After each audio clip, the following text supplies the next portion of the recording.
Rockingham has always been a place where experience matters, where tire wear, patience, and discipline separate the best from the rest. But this weekend, the script got flipped.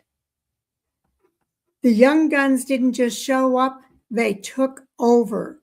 From bold moves to fearless drives, the new generation made it clear they're not waiting for their turn anymore. They're here, they're fast, and they're changing the conversation across the NASCAR Truck Series, the ARCA East Series, and the NASCAR O'Reilly Series.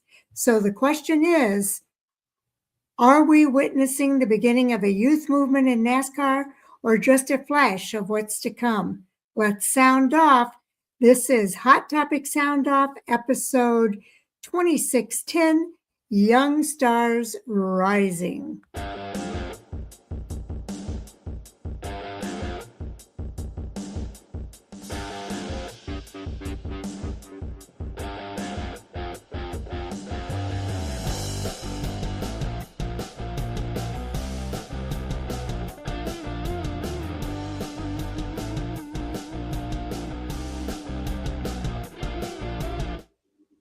Welcome to Hot Topic Sound Off tonight.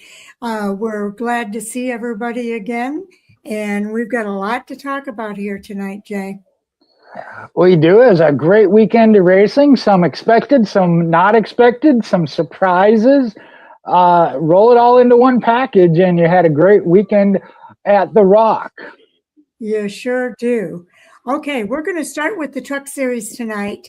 We're going to go in the order that they actually ran this weekend. So we'll start with the Truck Series. We'll go to the ARCA East, and then we'll top it off with the NASCAR O'Reilly Series. So going to the Truck Series, let's talk about the winner's circle there, Jay. Well, that was one of those of not a surprise, if you will, for Corey Heim.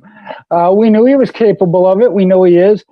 And he's already, even in 3 out of 5 starts, I think it is, up in the top, tied for the top in points position. We'll talk about how and why that is separately. But,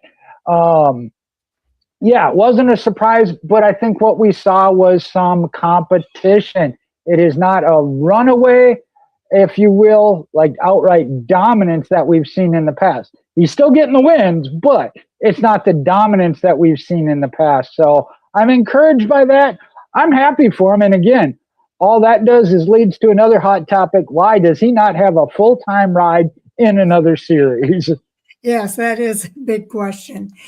He did dominate, though. He did lead 178 of 200 laps. He swept both stages. He's had back-to-back wins, 3 out of the 5 races he's raced so far this season. And he's won 2 of those 3 races. And we're going to go over the point standings here for this series. But Corey Heim has been pretty dominant, Jay. I know he had some competition, but his results have been pretty dominant. Well, when I look at it, Caden Honeycutt was right with him. I feel like right now he's in that boat of Sheldon Creed, Mr. Runner-up finish. When I look at the season, the Truck Series season, that's who I'm looking at. Yes, Corey Heim is winning statistically by the books and looking at it. He dominated with the laps he led, but it wasn't 3, 4, 5 seconds pull away leads. Somebody was right there with him. Oh, okay. Well, let's take a look at the results for this series and see how that shakes out. You're right. Caden Honeycutt did come in second place here, and the margin of victory was pretty good. Let's see. The best lap. Okay, Corey Heim on top, Caden Honeycutt in second. Lane Riggs came home with another quiet third place finish. Stuart Friesen in fourth. So you've got a nice mix there of some young guns. Grant Infinger with a top 5 finish. That was good to see. Nice mix of veterans and young guns. You got Tyler Ankrum in 6th place. Corey LaJoy I'll let you talk about Corey LaJoy. That does, yeah. I know I had that on the list of ties. Rams top finish so far in the season, the 7th place. Big thing is he was scheduled to race this, but he was supposed to be in the 25 All-Star truck. He got moved over the number 10. And again, same team, same organization, but it is a different team than what he was preparing for. So I think there does need to be that big shout out. And again, it ties their best finish of the season at 7th. They're creeping towards the top. Yes, they are. That's fantastic. Ty Majeski came home in that 8th place finish. Jake Garcia in 9th. And Cole Butcher rounds out your top 10 drivers in the race this weekend. Any thoughts here about the top 10, Jay? Well, you look at it again, you got to give Corey Heim, credit his due.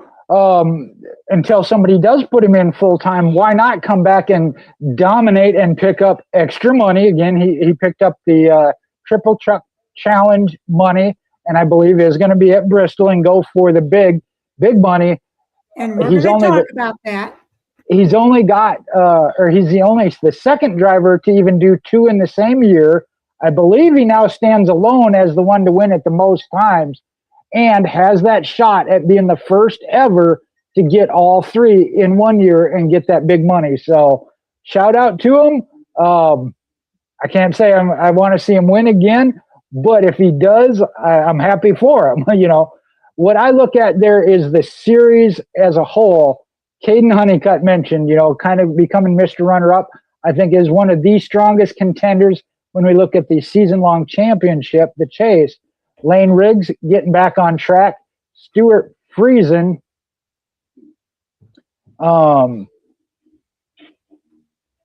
is getting a good finish there, top 5. And then Grant Infinger also now on the road to recovery, I'll call it, getting his season turned around.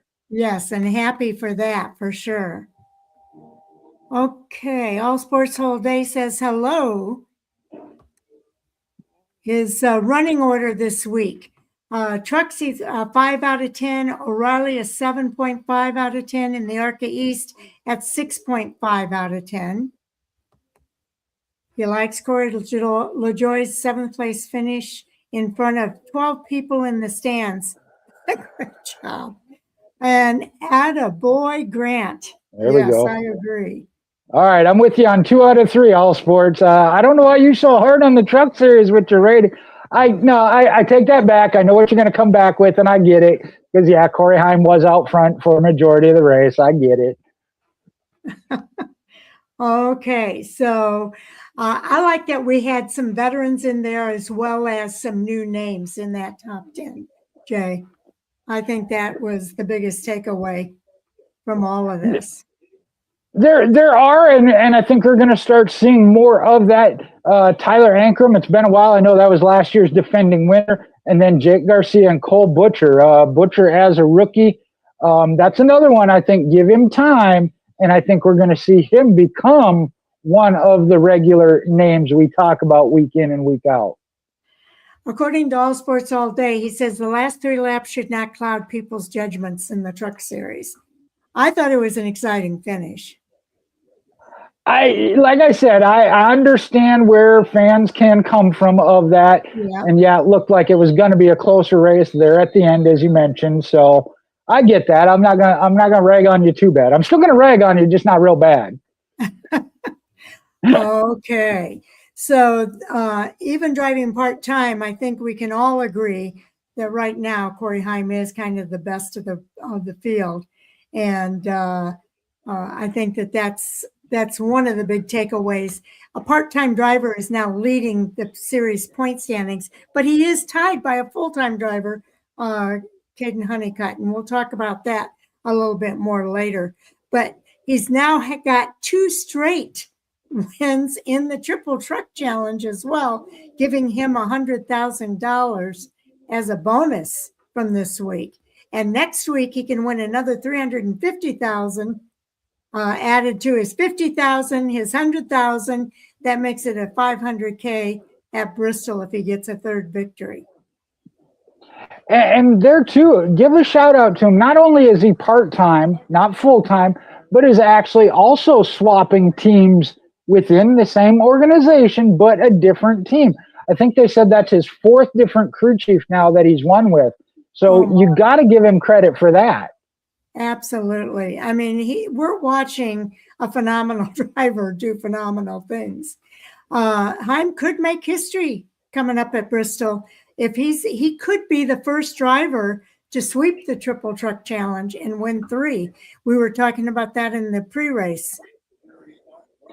Yeah, like I said,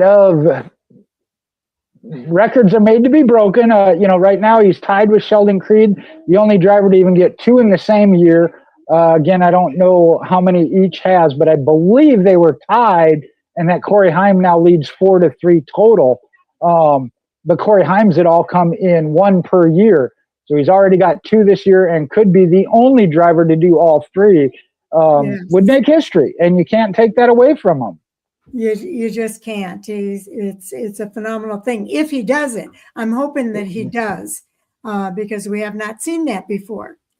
But let's go ahead and move on. The late race drama of Honeycutt nearly stealing the race. He closed in rapidly in those final laps as Heim battled handling issues.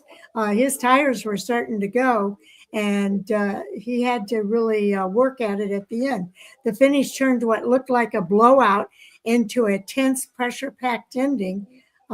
So your thoughts about, I know we've kind of touched on it already, but it does seem to me like it made the race pretty exciting there at the end. It does, but that's part of it. Again, I enjoy the racing, but again, they talk about that it is a marathon. You don't want to burn up your equipment or tires or whatever else, whatever the case may be, early in the race. And we've seen that in the past. You win stage 1, stage 2, lead all the way to the end, and not win. How much of a heartbreak that is. The important thing is be there at the end. And Caden Honeycutt was making the moves. I wouldn't say Corey Heim did anything wrong of using trucks and lap traffic to his advantage. That's part of the advantage of being the leader. You get to pick and choose, and you put a block there. You go, where you want and put a block there. I thought Caden Honeycutt blocking, but I understand. Well, but he didn't do the blocking. He made somebody else do it, but he set it up that way. I mean, he about rear-ended the guy before making the cut. So Honeycutt had to, and again, like it or not, that is a strategy, and part of your option is being the leader. I thought that Honeycutt, considering his position as a full-time, the win would be huge in points and everything else, showed maturity and did check up and reset himself and went at it again and, tried to run him down again, and didn't wreck nobody. We have seen drivers in the past in that position be like, this is my shot. I'm going to take it. I'm either going to win or I'm going to take everybody out. And we won't throw any names out there. And let's just talk about Tricon Garage for a minute, though, too, because Tricon Garage had a 1-2 finish at this race. They had teammates battling for that win, and it's been a big year for them already. Again, we'd have to look back at stats we know what a powerhouse team they are. Last year, it was very clear with Corey Heim. But when we saw Caden Honeycutt, what he did in Stuart Friesen's truck and Nice Motorsports just to be in the playoff battle last year, we knew he had driver talent. He's taking over that truck. And yeah, as an organization, they have been the dominant, not just Toyota, but really dominant organization in the truck series, I'd say about the past 3 years. Yeah, they have been really. The team is emerging as a chase powerhouse, especially on at least the short tracks and the intermediate tracks. It might be somebody else on the super speedways, but on those types of tracks or road courses, but on those types of tracks, they seem to be pretty much the cream of the crop, I would say. Yeah, well, without a doubt. I mean, like I said, as far as organization-wise with the trucks, that's what you have to look at right now. Different ones have had their reigns. Kyle Busch Motorsports, which is now Spire Motorsports, which is still strong, but Tricon has really taken that top spot. They have indeed. And then there's always the controversy. Let me put up our controversy thing up here because we've got the controversy up next. And that is, and we've been talking about this throughout the year, Chandler Smith finished well, but he lost a top 5 result because he had a post-race penalty. The impact, that's a big hit in the points battle, especially this early in the season. But we've said it before, NASCAR has to do something more, I think, in this regard. Well, honestly, this one hurt him bad because it did cost him the points lead. He really, to start the season, we thought it was kind of like some of the other series of setting sail and not even going to have to worry about looking back. And now he's looking up, and he had a solid finish. But when you get that taken away and you get 0, that hurts. That did hurt. He did lose the points lead. He's still in chase contention territory, though. He's still eligible for the chase at this point. Yeah, it didn't ruin his season, but it made it a lot harder, and certainly took him. Like I said, when you're sitting atop and looking back at everybody, is a whole lot better feeling than. Let's see, what is he? 17 points back now. Yeah, we're going to look at the points here in just a minute. I was just looking at some of the things that All Sports All Day. He does say that he'd be the first. Yeah, absolutely the first to win the triple truck if he wins all 3. He said, I originally had trucks a bit higher because I love Rockingham so much, but I have to be objective. Good job. Objective with opinions. That's an oxymoron. Jay, you're something. Okay. I meant like I was putting it higher because I like Rockingham a lot than being objective about the track, not thinking about the race. I would say 5 out of 10. And I understand where he's coming from as well. I get it. I just think that the objective is the end of the race and what happens at the end of the race. And it was pretty exciting at the end of that race. And it's okay for us to disagree sometimes. I'm okay with that, and I hope you are too, All Sports All Day. It is. I mean, that's what, again, you got 40 or 30 some different drivers in the truck series, if you will. Fans of different manufacturers, different drivers, different organization.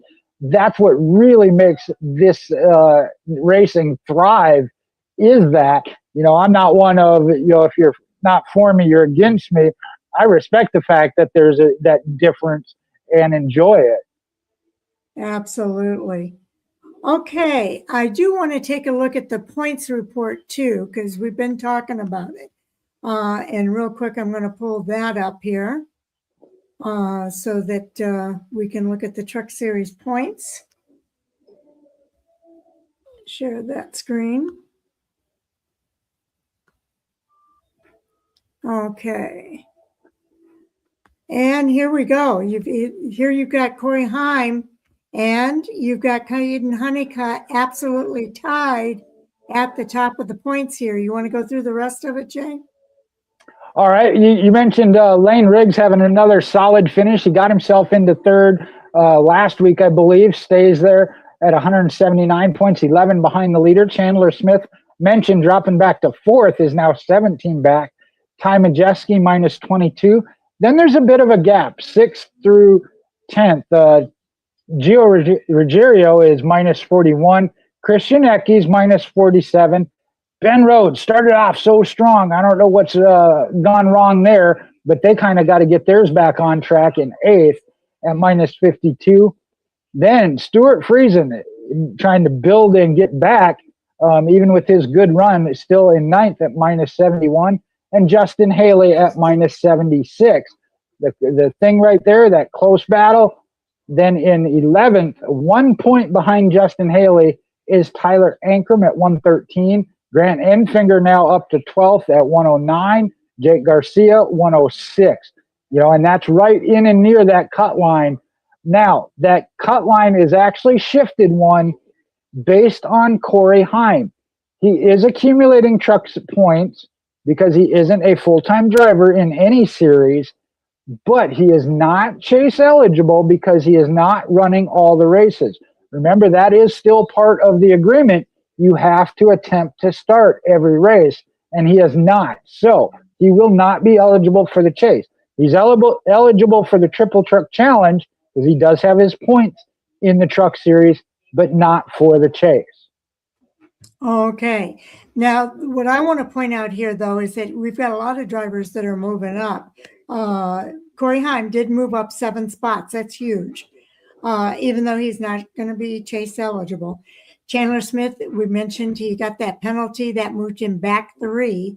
Gio Rogero went back 2. Christian Eckes moved back 1, as did Ben Rhodes. Stuart Friesen, though, big move for him. He moved up 4 spots to that 9th place spot. That put him into chase contention. Then the drivers that are just below that cut line, look, 4 of those first 4 drivers are all on the move. Tyler Ankrum up 1, Grant Enfinger up 5 spots, Jake Garcia up 2, and Tanner Gray up 2. Andreas Perez was the big loser here. He's down 6.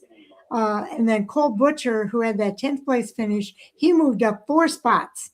So we do see some drivers that are making some big moves here. Yeah, and you see that of ones that we expected, again, just kind of a rough start.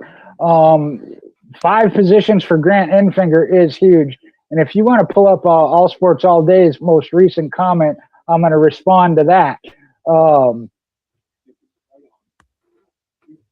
Says, hypothetically, and I'm assuming that's supposed to say he went full-time right now, NASCAR would probably give him a waiver. They dang well better not.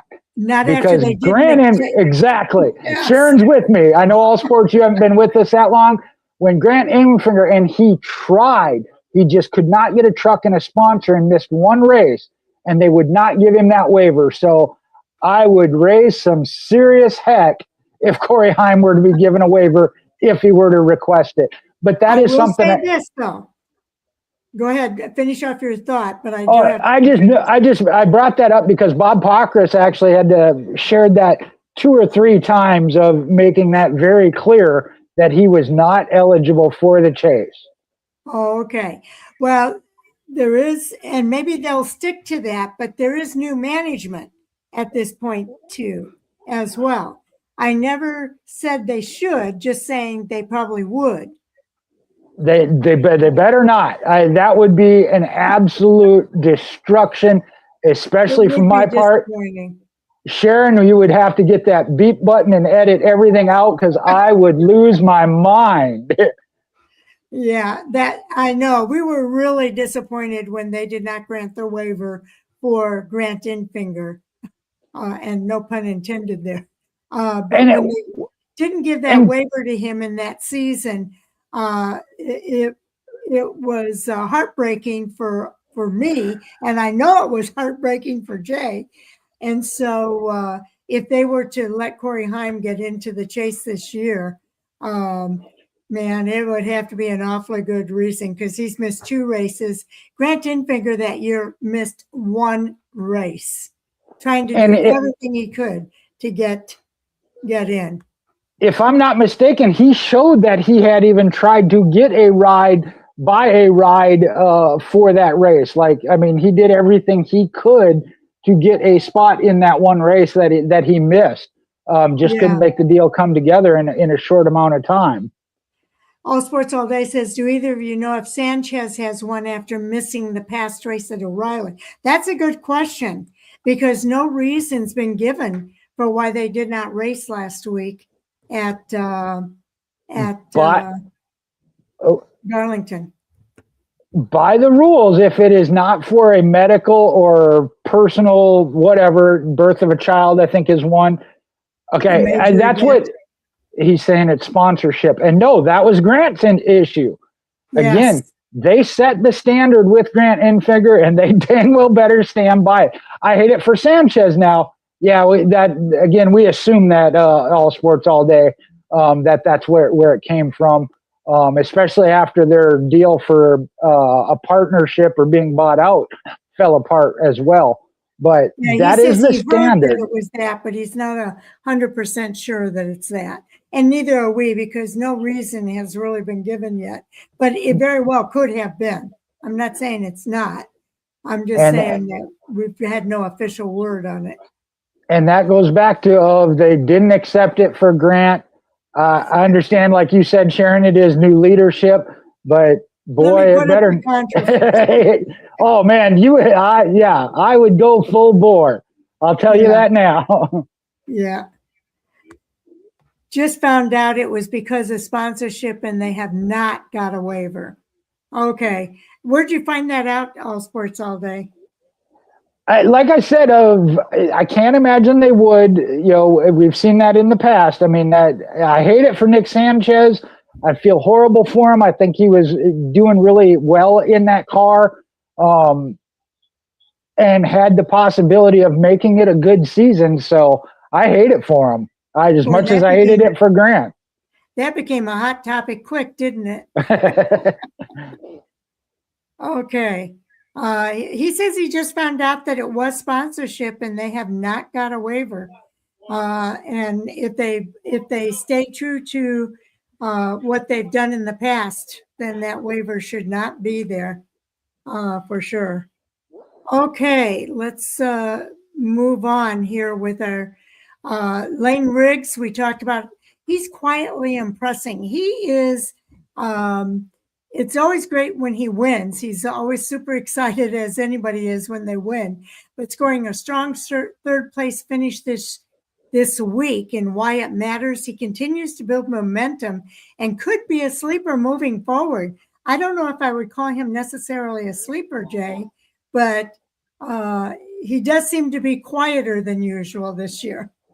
And there you hit it just there. It's of solid, but considering what he's done the past 2 years, because that was Corey Haim's competition in his dominant year. So we are used to seeing him win 2-3 races and contending.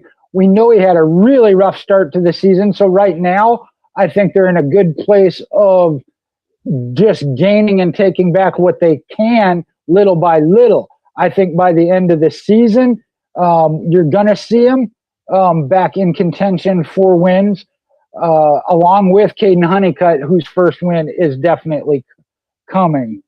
Hunter Blazer's in the house. He said All right. he had pit crew problems this weekend and still finished in third. You're right, Hunter. That was really good to see. And we always say that is a sign of a champion when they can overcome those kind of challenges and still persevere with a good finish. So absolutely. And Sharon likes to steal the words out of my mouth, or I steal them out of hers, because that's exactly right. That is what you look for in a championship contending, is overcoming them and then hopefully cleaning those things up. And also, it's good to hear from you, Hunter Blazer. Yes, it is. Okay, Rockingham proves, you tell me if you agree with this or not, tire management still rules. They had long green flag runs. Tire fall off did play a huge role. Even Haim, despite dominating, had handling issues late due to tire wear. And the bigger picture, the Rock once again rewarded tire conservation, long run speed, and driver discipline. So tires still rule. Absolutely. And I don't know if it was as prevalent in the truck series, but there were some questions, Sirius XM throughout the day, a lot of people questioning some of the crew calls that put them in a position of, at the Rock, you don't take 2 tires. Yes. He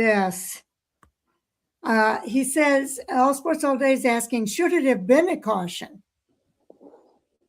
Oh, you better put that controversy back up. This is one every time. I think they're danged if they do, danged if they don't. If they do throw it, they're going to say that, fans are going to say NASCAR's manipulating the race, trying to make it exciting and blah, blah, blah. If they don't throw it, they're saying, hey, they should have. I leave it in NASCAR's hands. I mean, Yeah, we don't see all the things that they see. And so I kind of hesitate to question them. Not to say that they haven't made mistakes in the past, but I will say they have owned up to the mistakes that they've made. But they have a bigger picture of everything that they're looking at to make that decision than we do. All Sports All Day says, I think no, because of this year's precedent.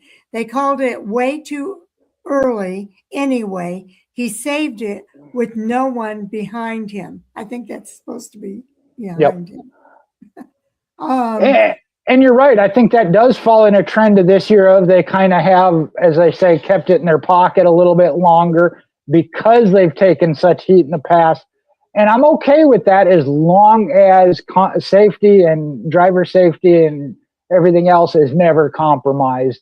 And that's why I would fall on the side of I would throw it early if I really thought there was a possible issue and take the heat from the fans. Yeah, like I say, it's just a hard thing for us to say from the couch at home. But I understand where he's coming from because there has been a lot of people calling for, as long as you're not, holding anybody up, don't call the caution. And I think that's true on road courses, especially. I don't know if it's that much true on the shorter tracks, like when we're talking about Rockingham. Shorter tracks, things happen a lot faster. Exactly. Yeah, you know the action is a lot quicker. They're going to get around to that driver quicker. So many things factor in. And I go back to the street course. There were a couple where the guy was stuck under the tires, and I felt like they didn't throw it when they should have, and that was a big safety issue. Had somebody barreled in there or whatever. So road courses is a whole different. You got a whole open track most of the time. The road course or the street course was a little different. But I think that's a whole different set of rules, honestly. Yeah, and I think they do give them a little bit more time to kind of get their cars situated around. Okay, just to kind of wrap this up, whoops, wrong. Just to wrap this up, we did see the Veterans versus the Rising Stars dynamic at Rockingham. Grant didn't fingers to it, Friesen finishing inside the top 5. But the spotlight was still on the young talent, drivers like Heim, Honeycutt, and Riggs. The trend, the Truck Series is in a youth movement, but the veterans aren't going away quietly. They're still there. And the bottom line at Rockingham, they delivered a race that looked like domination on paper, but turned into a statement event. Heim, does he equal the title favorite and Triple Truck Challenge storyline of possibly making history at Bristol? Tricon appears to be the team to beat. The points battle is already getting messy with a tie at the top. Rockingham equals one of the toughest, most technical tracks. Any thoughts there, Jay? Yeah, I mean, and I think it did deliver. As they return, I know it was kind of a repave, but it still was the same track, if you will, when it comes to tires. You're going to see drivers get better and better. Maybe in a year or two, we do see it where they can figure it out how to get away with 2 tires, but the time is not now. And I think we saw the veterans truly make that call and handle it. Yes. But there are definitely some rising stars there. There are some rising stars. And Hunter says, I truly think Heim will win all 3 triple truck races with Bristol coming up next on the schedule. Okay, let's go to the winner's circle for our ARCA Menards. All Sports All Day. New nickname, Wooden Spoon. Because he is stirring it up tonight. Oh, okay. And that's okay. We're okay with that. I love it. Okay. Let's go to NASCAR Victory Lane for the ARCA Menard Series East, man, Tristan McKee does it again, 2 for 2 in that series. Yeah. Let me see why did that one shut down on me? All Sports All Day says, "Oh, I get it, and I like it."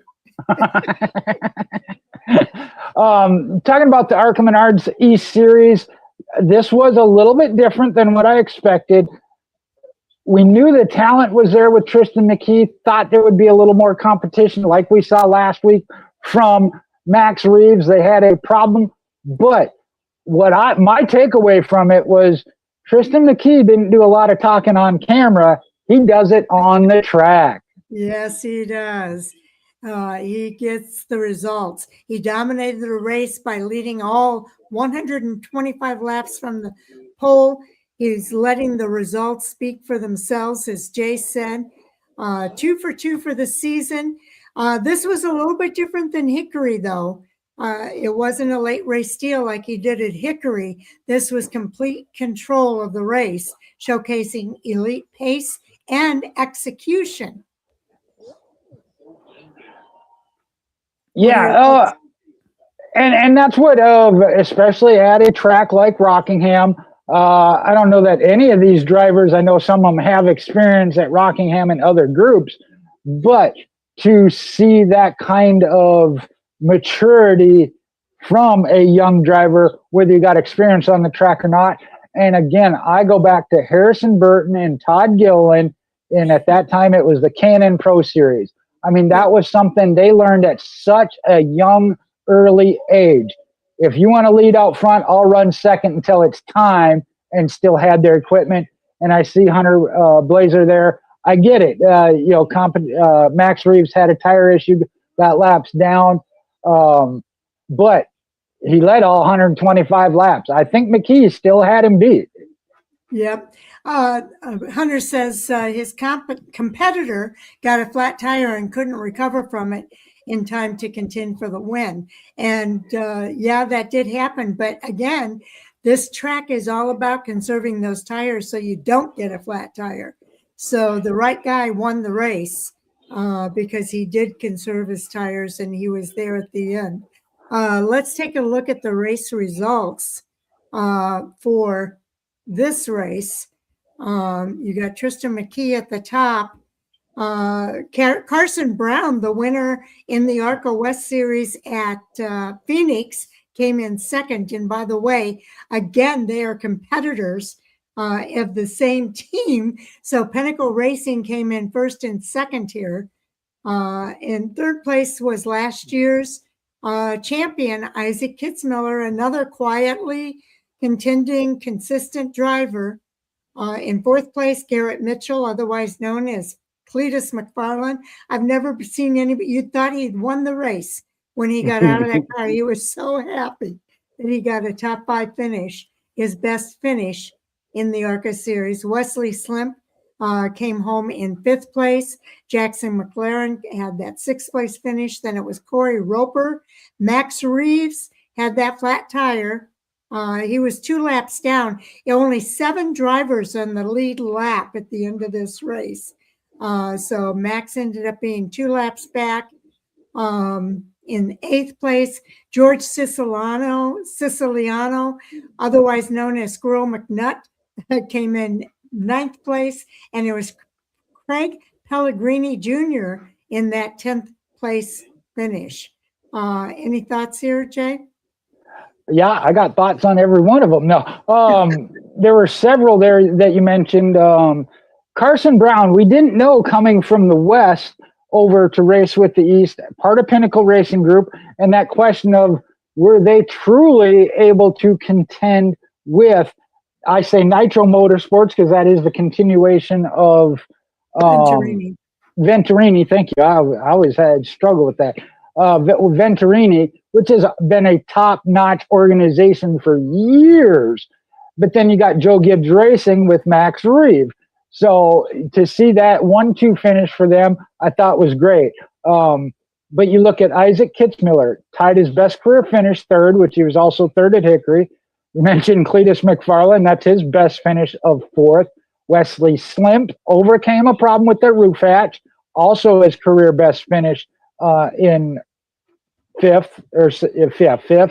And then I think sixth was also tied a career best for Jackson McLaren, who was also sixth back at Nashville in 2025. And then Max Reeves, they talk about his issue.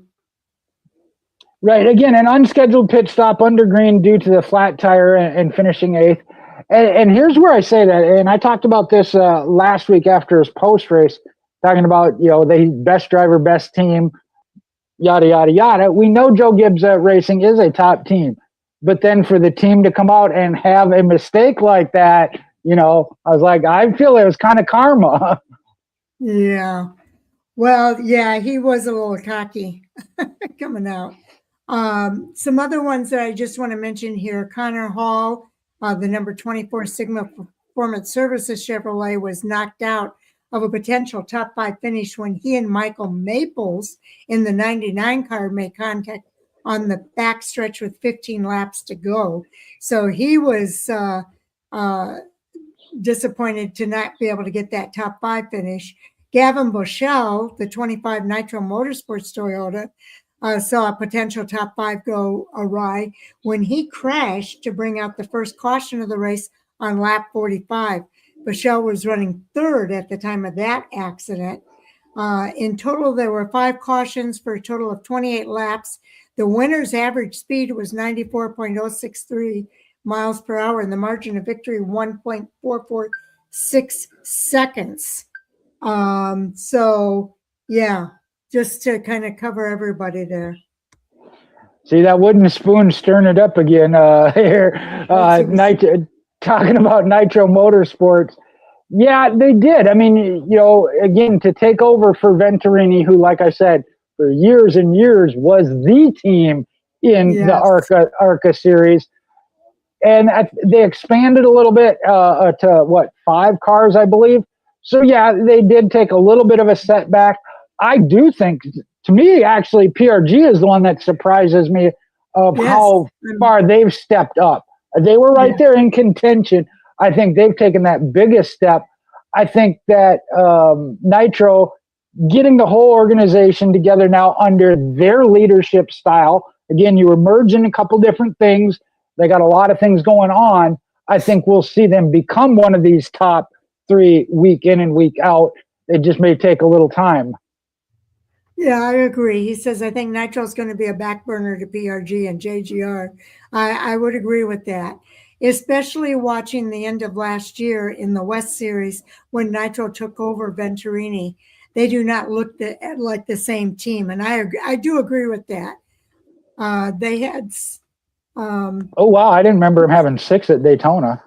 6 cars at Daytona. Wow. I don't the remember. The wooden spoon is still our statistician. Yes, you still hold that title too. I like having a statistician on board.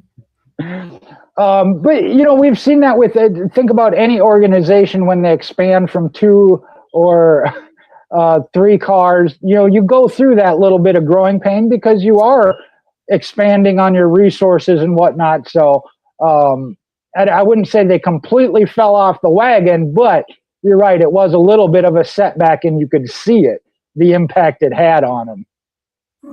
Okay. He says, yeah, they have the 90 now. Okay.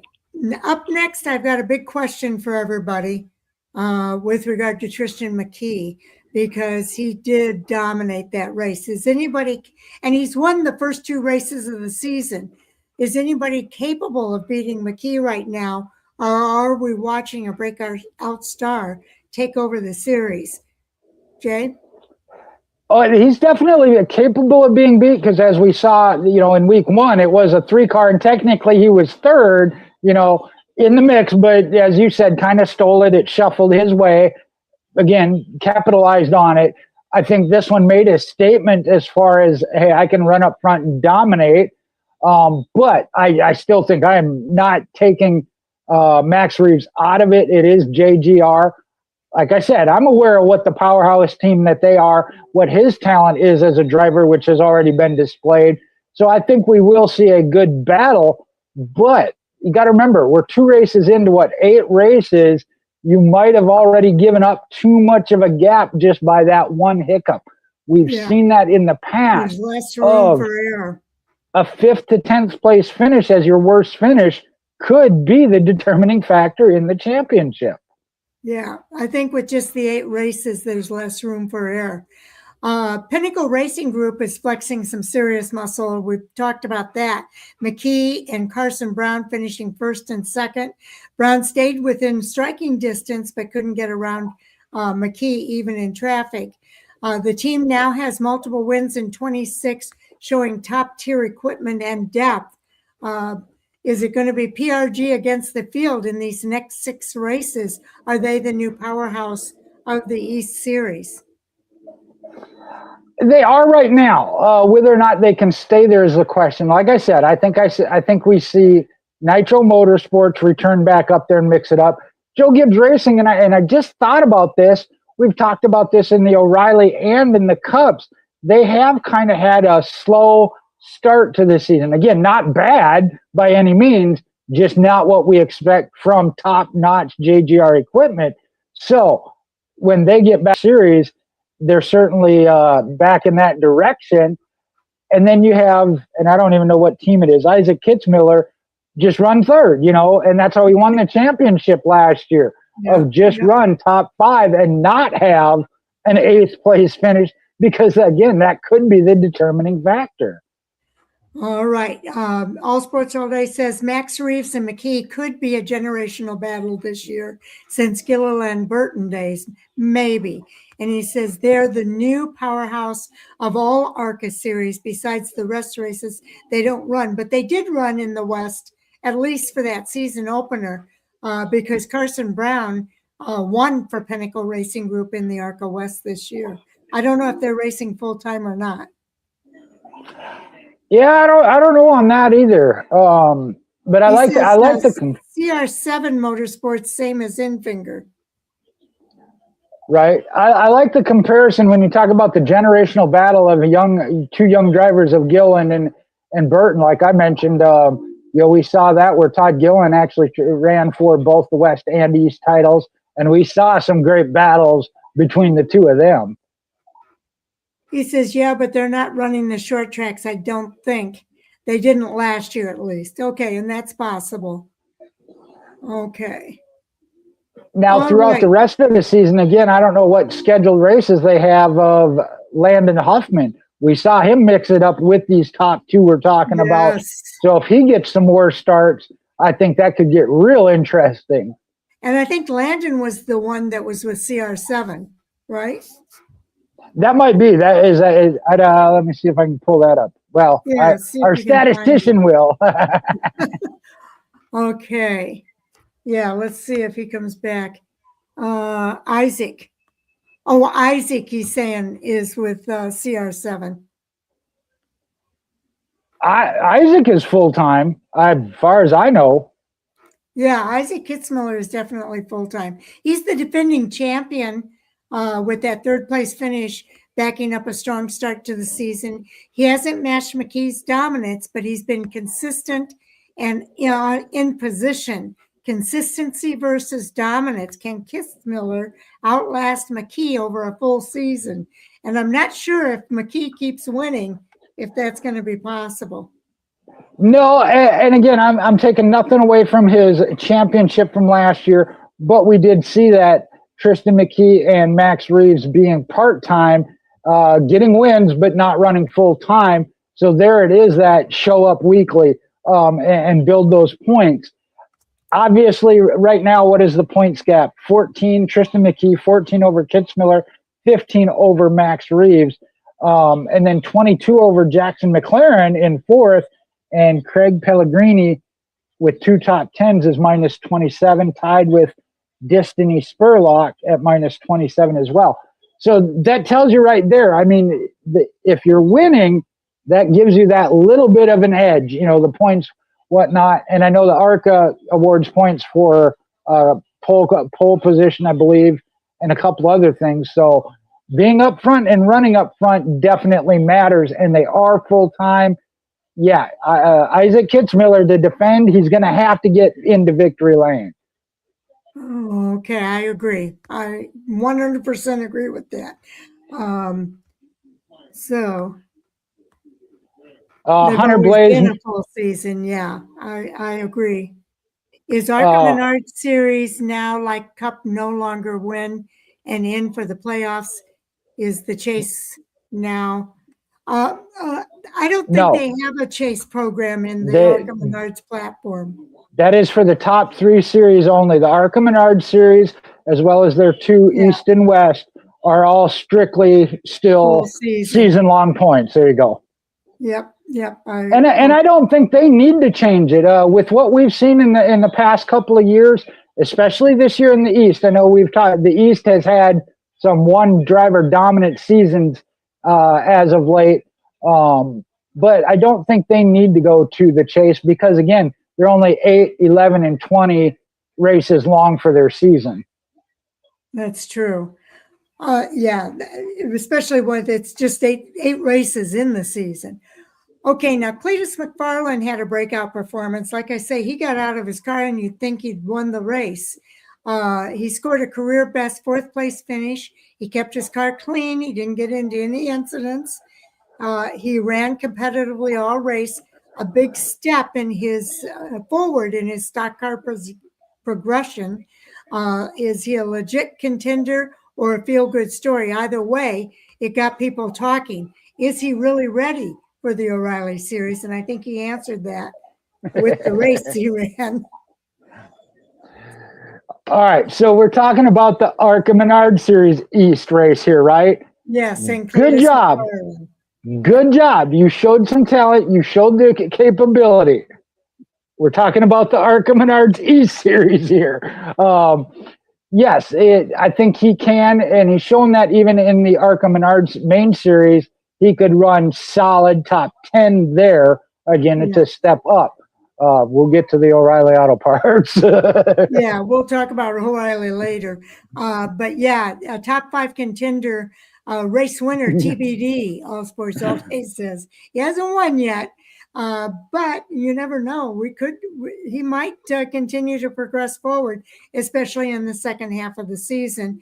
And he's kind of alternating between the ARCA Series and the O'Reilly Series. And I will say there's a big difference in those cars between those 2 series. And he talked about it a little bit during the pre-race the other day. Pre-race and post-race. And you got to put up All Sports All Day's next one. It says in ARCA asterisk. Yes. Yeah. Yes. Is he a top 5 contender, race winner down the road? In the ARCA Series, agreed. In the ARCA Series. In the ARCA Series, that's right. Okay. Lap traffic really was the only challenge for everybody. The only real pressure on McKee came when navigating slower cars, allowing Brown to close in briefly. Even then, McKee never lost control of the race. Rockingham's traffic created some tension, but not enough chaos in order to shake up the order. Yeah, that's where, again, that's part of it, especially on your short tracks, is you got to be able to navigate traffic. And we talked about that with Corey Hyman, the trucks. He had a competitor closing in on him. He used lap traffic to his advantage. As the leader, that's your job. Not get yourself in trouble and put whoever's behind you in a tough position. Exactly. Attrition and gaps through the field, only the top 7 finish on the lead lap. We mentioned that. Multiple drivers were laps down very early in this race. Notable issues included early exits for Gavin Bichelle and Quinn Davis. Rockingham punished the mistakes. Separation between the best and the rest was clear. Yeah, and that's short track racing, and especially at the ARCA Menard Series level. When you talk about that, there is more attrition, I think, there than we see in the O'Reilly trucks or Cup level now. I know we used to see a little bit more of it in the past, but that's part of it. And we talk about a top competitor in Max Reeve has a tire issue. Short track, you're going to go down laps. You're going to have to work to get him back. And he got back as far as 8th. And I think there's one other car that was 2 laps down, Sharon mentioned, and then he was 4 laps down. So again, still maximized what he could after the situation, but in ARCA, getting laps back, not going to happen. Okay, let's go ahead and cover the points report here, Jay. All right, I kind of already ran through the top 5 there, down through Craig Pellegrini Jr. And tied with Destiny Spurlock. Then you got George Siciliano, Squirrel McNutt in 7th, Austin Vaughn in 8th, Nate Moeller in 9th, and Brian Weber in 10th. And right now, you look all the way down through 15th, are drivers that have made both starts, and that gap runs back, what are we looking at there? 39 points. So, are we seeing the cream rise to the top? Absolutely. Tristan McKee at the top. I do think, and it's 14 and 15 points, as I mentioned. I was kind of surprised to see Jackson McLaren there in 4th at minus 22.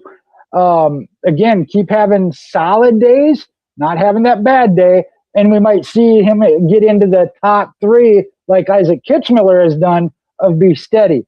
But when you have drivers that are winning back-to-back weeks, I fully expect Max Reeves to win yet this year. Isaac Kitchmiller, I wouldn't count it out. I don't know that I've seen that. And I say it's the aggression level. I know Sharon and I, talked about this of, I think he needs to be just that tick more aggressive to get that victory. And we'll see if it ever develops that way. I want to point out the average finishes here, because you've got 6 drivers all under 10. Tristan McKee, of course, 2 races, 2 wins. He's got a 1.0 average finish, but Jason Kitzmiller, 3.0. Max Reeves, 5.0, despite the challenges that he's run into. 7.0 for Jackson McLaren, 9.5 for Greg Pellegrini Jr. and Destiny Spurlock. So I think that's pretty impressive to have 6 drivers in the top 10 with an average finish below 10. It is, especially, again, we all know that I don't care how great your team is, even Hendrick Motorsports, Joe Gibbs Racing, you have mechanical issues, pit crew issues, as we saw. So again, nobody is infallible when it comes to that. It goes back to what we said earlier. It's being able to overcome and maximize what you get out of those days. Absolutely. I will say, though, when I look at this, I don't see, there's a few, what do I want to say, veterans that I see on this list. But most of these drivers are new drivers on this list, Jay.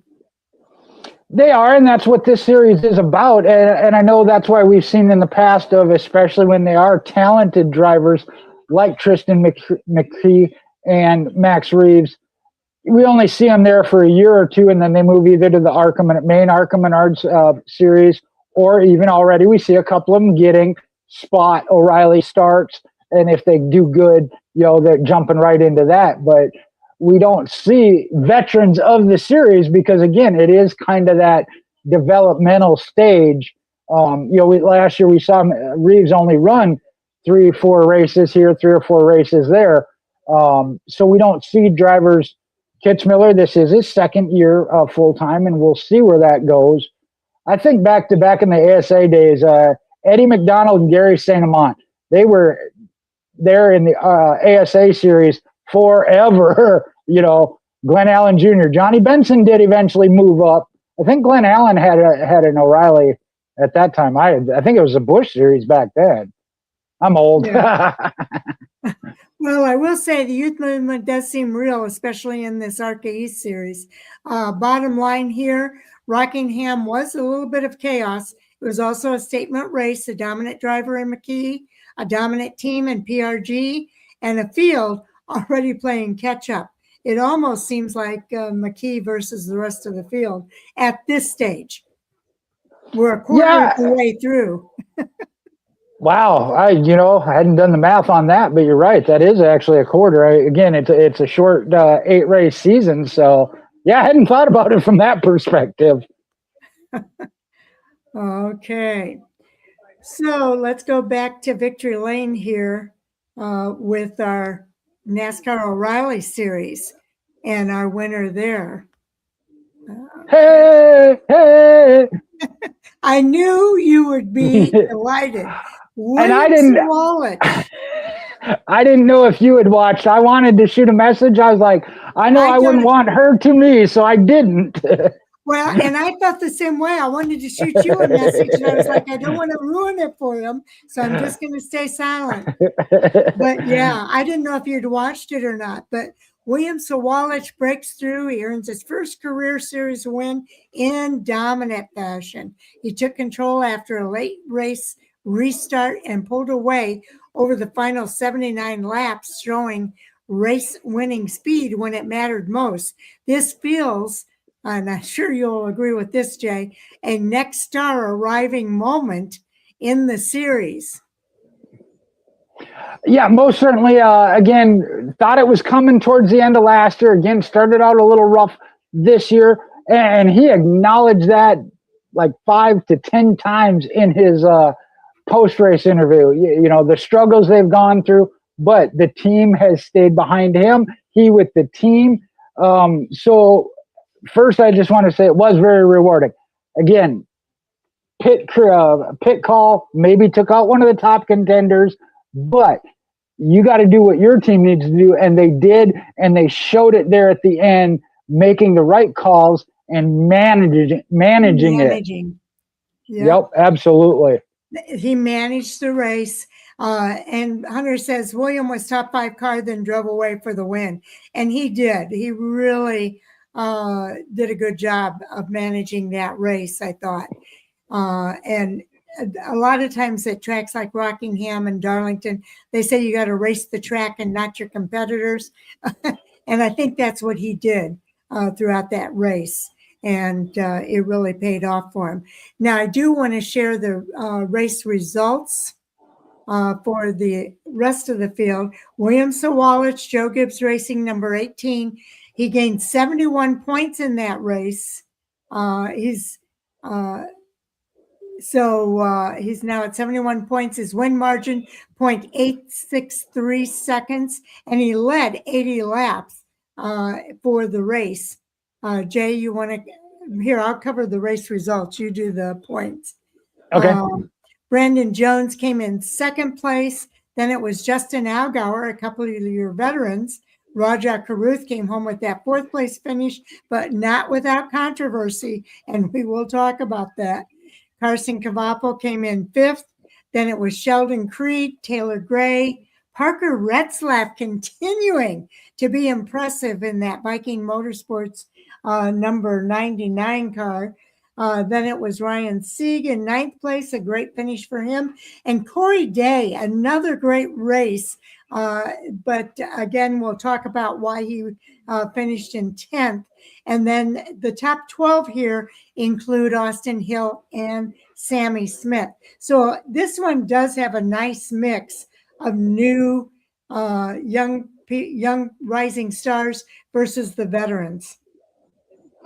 You know, and this is one where, again, of Corey Day having that issue, we'll talk about in a minute, but you got to give credit to William Sawalich because he was there, and from there, he took it, you know, and held off a teammate. And this is where I look at what JGR is recovering from and getting back to where they need to be. Top 2 finishers. We've seen Brandon Jones really doing really well as of late. And in his post-race, talk about it, you look at William Sawalich having started 14th. He said, I screwed up in qualifying and put us in the back with a fast car and able to overcome it. Yep. And, you know, it was not a Chevy. We've had Chevys win all season long. I think this is the first win for Toyota. So they broke a few streaks there. That's right. I know from the preview, you're right. Laps led will shift, at least narrow the gap some. I know Chevy had a pretty dominant lead, but you're right. There are a couple of things. And like I said, that's what we've kind of been waiting for, is for JGR to get back on track and up front where we know they should be. Okay. Anybody else you want to mention that's down the list here? Well, again, within there's several. Rajah Caruth, we're seeing him again bouncing rides, jumping back and forth. I thought does very solid with that, as well as Carson Cavapel in the junior motorsports. Both of them in the junior motorsports Chevrolets this weekend. Sheldon Creed, again, Haas Factory, switching back to Chevrolet, helped them. Taylor Gray, again, that JGR, getting a 7th place finish. You mentioned it. Big shout out there for Viking Motorsports. Parker Retzlaff started 3rd, ended up 8th. And then Ryan Sieg, again, he's kind of like I look at Isaac Kitzmiller in the ARCA East of just week in and week out, solid. His case, top 10 to 15, and occasionally mixing it up and having the shot at the victory. I love that. And then Corey Day at the back. The one I really want to mention here that's not in that list and way down, yeah, actually, he was dead last. Talking about Haas Factory, Sam Marin, when we get to the points, we'll talk about his slide. Yes. I don't know what he's doing, what that team has lost, but they need to find it in a hurry.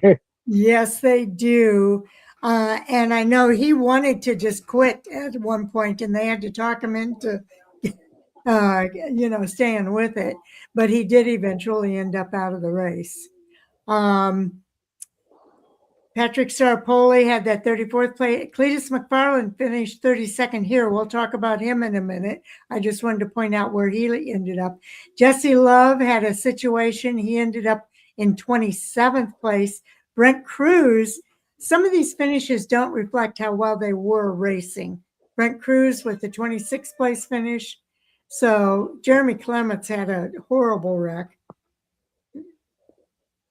The other one I want to shout out, you talked about a couple of the rookies there in Dr. Starpoli, Patrick Starpoli, and Brent Cruz. LeVar Scott started 20th, finished 15th, and he was on a tear at the end.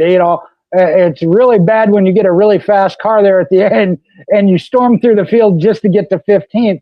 But they did what they had to do to get the best finish in their situation. It was a big move. And, same thing for Nathan Bird, really. He started 26th and finished 16th. Jeb Burton started 29th and finished 17th. Alex LeBay started 30th and finished 18th. So you had a lot of drivers that from the back that did move up throughout this race, and that's a good thing. And especially impressive at a short track. I know some of that is through attrition and guys having problems get laps down, but again, you got to give credit where it's due. Exactly. All right. So I thought I was sharing that, and I guess I wasn't. Oh, no, you still got the victory lane up there. I still had the victory lane up there. You got to take one down before you can share the next, unfortunately. So my apologies for that. But Hunter Blaze pointed out Corey Day ran up front all day until his pit crew messed up. I think that's on our list because that was something I had sent in to Sharon. A couple of top drivers the crew cost them, Corey Day being one of them. Before we go to that, I wanted to just mention, though, Sawalich's win, it wasn't like he stole one in this one, like we talked about at Hickory last week. He commanded the race late, which is a different level of a statement versus stealing it at the end. I don't think he really stole it. He still led 80 laps, and it was still a big win for him. But go ahead. Oh, go. No, finish here, Sharon. No, I was going to move on to Corey Day. Oh, had Corey Day, and that's where we're going, been there, I don't know that William would have gotten the win, but I do think he was a top 3. Yes. I would have to say, for sure top 5, if not top 3. Was he going to touch Corey Day? Corey Day was walking the dog. He was walking the dog.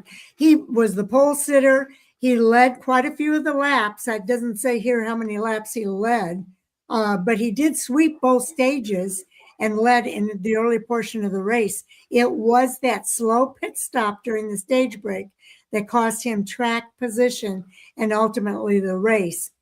Speed wasn't the issue for Corey Day. It was execution.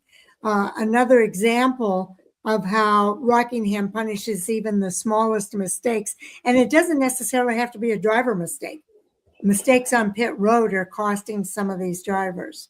And we'll talk about another one later. And he said it in his post race, got back in dirty air. When you're out front and dominant, what do you do to your car to get better, because you don't know? And that pit stop, whatever, puts them back a little ways, get back in that dirty air. The car's not the same. And Corey Day worked his tail off, to get back to where they did. But he said it, that car was so different in traffic. Yes, Corey Day ran up front all day until the pit crew messed up with his tire. And that was so unfortunate. I was so excited to see him having a great day, because we said that we thought Corey Day and Brent Cruz were going to have good days at Rockingham. And they were indeed having good days until the pit crew situation. Yeah, and that's another one of where Cruz would have ended up. Really, I think kind of took some momentum out of him. I know he's going to still move up as far as points from where he was, but for him with the missing starts, that hurt. That hurt bad. It hurts. Speed wasn't the issue; it was execution. And again, just Rockingham punishing those who make mistakes. Okay, I'm going to put the controversy. It's a team sport. It's a team sport. It's a team sport. Okay. Right. Next up is Raja Caruth, Jesse Love controversy. These guys have been going at it. And unfortunately, they boiled over again at Rockingham. Jesse Love collided again after tensions at Martinsville last week. The incident sent Love into the wall and dropped him to 27th, the last car on the lead lap. This is now a developing feud, not just a one-off situation. Back-to-back weeks of contact, prior confrontation between the two teams, potential chase implications perhaps down the road. Your thoughts here, Jay? Well, I talked about Jesse Love's maturity, and he was kind of the one that separated and could diffuse things last week. I'm not so sure he's going to be willing to do that time and time again. And Raja Caruth did accept responsibility, say it was my fault, went over to the pit to apologize. That's only going to last so long, though. Yes. And we talked about this, and I know we'll get to Corey Day, but to see the switch he made, he had those issues early in the season. And Rick Hendrick, as well as Dale Earnhardt Jr., said, hey, knock it off. And he has. Raja Caruth still being involved, especially when you're talking about the same driver. Yeah, that I'm sorry, I didn't mean to. That's only going to go so far. Yeah, we've seen a lot of drivers go through this where they get a little reckless, try to go where they can't go, and it ends up ruining somebody's day. And again, for me, it comes down to respect. You got to respect your fellow competitors. They're all racing for the same goal that you're racing for. You don't want them ruining your day, and you have no business ruining theirs. And he just needs to tone it back a little bit and learn the lesson that Corey Day learned. I mean, his guys were telling him to knock it off, the people in his organization. I wonder if the people Raja's in the same organization. They need to be telling him the same thing. He needs to knock it off. He needs to tone it back a bit. And like we said, sometimes you get better results if you slow down and you'll go faster than trying to knock everybody out of your way, especially when you're knocking the same competitor out of the way. I want to know what's up with that. It's one of those of as situations develop, we talk about that. Of 1 week you have an incident, you pit next to them, or you ride in the truck during a parade laps. For some reason, these two right now seem to have those magnetic attraction to one another. And unfortunately, Jesse Love's coming up on the short end of it. I wonder what. Mm-hmm. Hey, Hunter's trying to stir stuff up too. Yep. I wonder what Spire tells Carson about wrecking. Me too, Hunter. Right.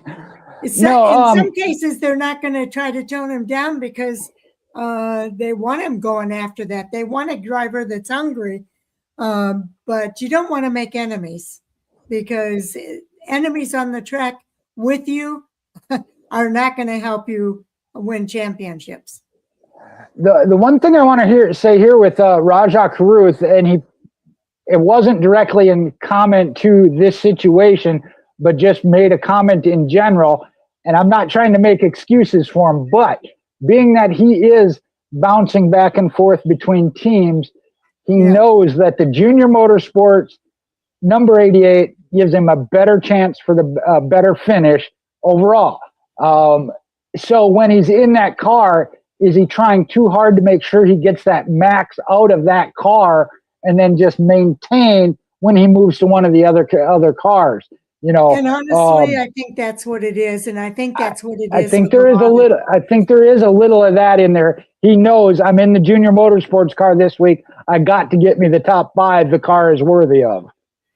Yes, and I agree with All Sports all day. I like Rajah too. I think he's a good driver, but man, he's lucky Love ain't a hothead.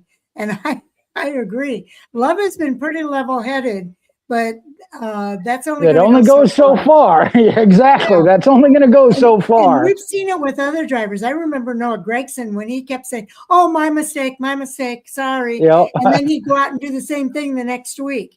And I was like, the kid's not learning anything. That only goes so far. We want you to learn from the mistakes that you're making. And yeah, I can get hot too. All right, Sharon, I don't want to take the words out of your mouth, but this happened once at Martinsville. It happened twice now at Rockingham. Oh, yes. First time's an accident. Second time's a coincidence. By the time you get to the third time, it becomes a habit. And that is a very bad habit to have. And it becomes unacceptable at that point to me. Jesse loves getting to that point. Be like, hey, I showed you grace the first time. Second time, we're going to have a discussion. Third time, it's payback. Exactly. So, yeah, I think they need to resolve it. I think they need to sit down and have a heart-to-heart conversation. But I think Rajah needs to be talked to the same way they talk to Corey Day, and tell him to just cut it out and relax a little bit. So I hope that they have that conversation. And I'm like All Sports All Day. I like Rajah. It's nothing against him personally. It's the way he's driving. It's the situation and not the person in this case.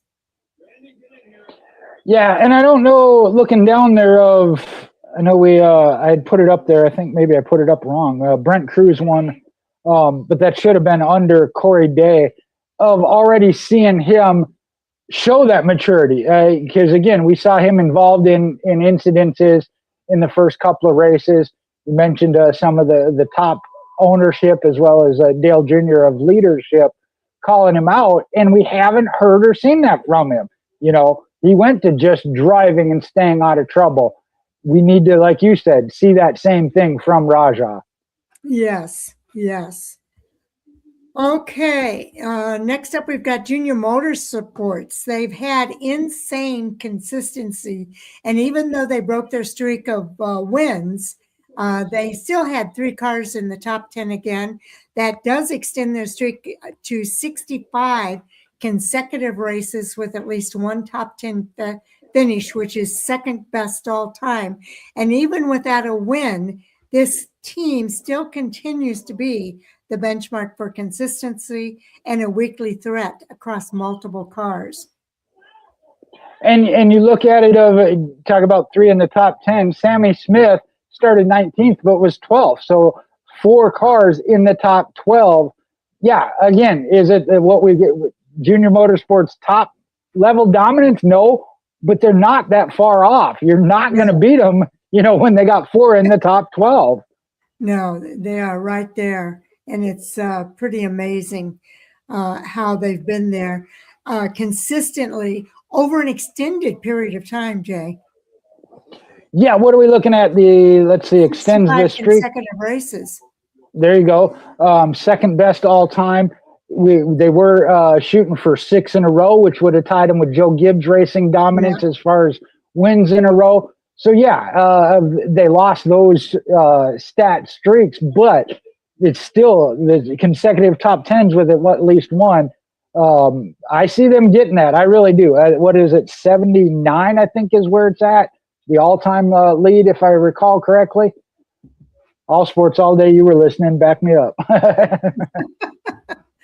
Okay, next up we've got veterans lurk while the youth movement surges. Top three finishers include Brandon Jones in second and Justin Allgaier in third. And let's go over the points report, which I am going to pull up here. I apologize for not having. With that, while you're doing that, yes, we see these younger drivers mixing it up with them, but they're not beating them. Again, Justin Allgaier just came off the winning streak. That is who they had to stop, and Minnesota boy did it, just pointing that out. But and he's in that media. He's not the young gun anymore. This is his second season, full-time season in the O'Reilly Auto Parts series. So still young, but definitely has some tough experience under his belt. I think he was the youngest to win too at Rockingham. Yeah. Well, again, that goes back to because they haven't raced there for so long when guys like Kyle Busch, who came through at the young age, Joey Logano, but you are right. He does now hold that record. We talked about that on the preview show too. But again, I'm not discrediting what he did. Some of these other drivers didn't have that opportunity because the Rock wasn't on the schedule. Okay. All right, so we got the points up there. It is still Justin Allgaier on top, 126-point lead. Again, how do you gain points on somebody that's winning, finishing top three? You don't. You have a good day and you still gain. Jesse Love lost a bunch, though, because he had a rough day. So 126 back. Sheldon Creed staying consistent, minus 131. This one doesn't tell me. I had to pull J-Ski up. I couldn't get the NASCAR one up. This one doesn't tell me where they are to the cut line. J-Ski's doesn't show from the cut line. But Austin Hill in fourth. Then Corey Day climbed another 2 positions, even with that good run, but not the result they wanted. Carson Cavapos slid back one. Then you got Sammy Smith, again, finished 12th. He lost a position. That's how tight and competitive this is. Brandon Jones closing in on him, Parker Retzlaff, Rajah Caruth all maintained. William Sawalich with that win jumped 3 positions, and we're talking in the top 12 now. He was outside that chase cut line, now inside. Taylor Gray still right at the line. I mentioned this earlier. Sam Mayer, absolute. He was top 3 when the season started. Justin Allgaier jumped out front, but Sheldon Creed and Sam Mayer were second and third as Haas Factory. And we see Sam Mayer now 13th. That is horrific slide. Ryan Sieg getting back into it now in 14th, and then Brennan Poole in 15th. Any other big jumps there? Harrison Burton climbed 4. LeVar Scott, mentioned him getting 15th, climbed 4. Those were the Alex LeBay, again, he got a limited starts, but he climbed 4 as well. You mentioned Nathan Bird. He jumped 7 spots with that good run. Yeah. That was good. Where is he? I don't see him. He weighed 30-something. He's up to 35th. Again, he jumped 4 starts out of the 6. It doesn't show that on here. They might show only the ones that are full-time or have 5, 6 starts, I guess. They've got people below him that they show moving up. Andrew Patterson moved up 3. Yeah, he would have been another one getting his second start. Yep. The big mover was LeVar Scott and Harrison Burton. They moved up 4 spots. And 3 spots for William Sawalich with his win. The big drops, though, there weren't any real big drops. You had Anthony Alfredo drop 3. Dean Thompson dropped 3. Josh Balicki dropped 3. No huge ones. Lee Pulliam, well, he wasn't in the race this week. But yeah, there were no big droppers, but there were some big gainers with those 4.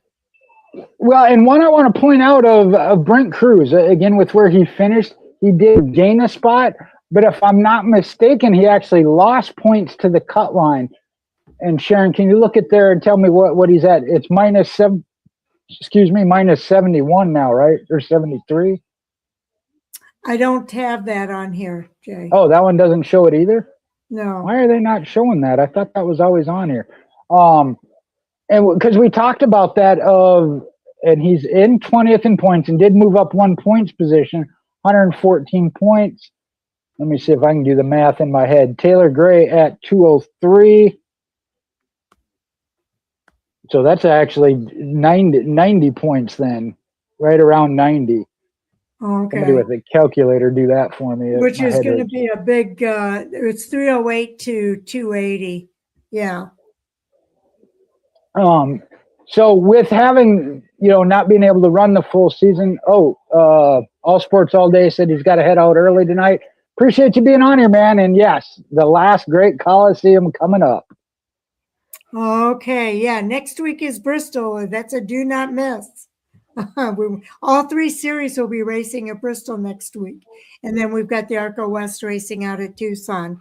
So always great having you, All Sports All Day. We'll look forward to seeing you back next week. Come back and stir it up again, man. bring the wooden spoon. But yeah, so that hill at Brent Cruz, if he wants to get into the chase, days like this are going to be tough because he's down 4 races. He's got 4 out of the 8 starts, and we know he's capable of it. He should have finished, I say, top 10, maybe even better. We don't know, but having a setback like that is going to make it that much tougher on him. It is. Okay. Let's go on and talk about where we are here. We're in that still the veterans versus youth movement block. Okay. Hold on. Okay. Okay, we finished junior motorsports in there in staying consistency. Top 3 finishers, we talked about that, the points report. The veterans equal consistency and points experience. The young guns like Saul Wallich and Day equal raw speed and the upside. The storyline this race highlighted generational shift happening in real time. And I would say we saw a lot of that. We usually think of these tracks being veteran tracks, and the youth movement showed up this weekend. Yeah, it was kind of surprising to see Corey Day and then William Sawalich be the top 2. And again, it's not like Justin Allgaier wasn't in the ballpark. He finished 3rd. So, he's not going to go down without a fight. And then again, Brandon Jones, certainly another one, maybe not as veteran as Justin Allgaier, but a very consistent in the O'Reilly Auto Parts series. So I think it's a good mix. I don't think you're seeing a total takeover by the young guns, but they are in there, mixing it up more than what we've seen in the past. All right. Now, tire wear mistakes and Rockingham chaos. Spins like Jeremy Clements and mechanical concerns like brake issues and engine failures were scattered throughout the race. Track precision plus tire management once again proved critical, and you gave some good examples. Rockingham delivered exactly what we expected. Long run fall off, punishing surface strategy over raw speed. And that was one where I think it was the midday show with Larry McReynolds being one that, you hate to Monday morning quarterback or crew chief it, but of Brent Cruz being in that position by the crew chief's call to only take 2 tires, I get it. If it works, you look like the hero and it's great. We've seen that.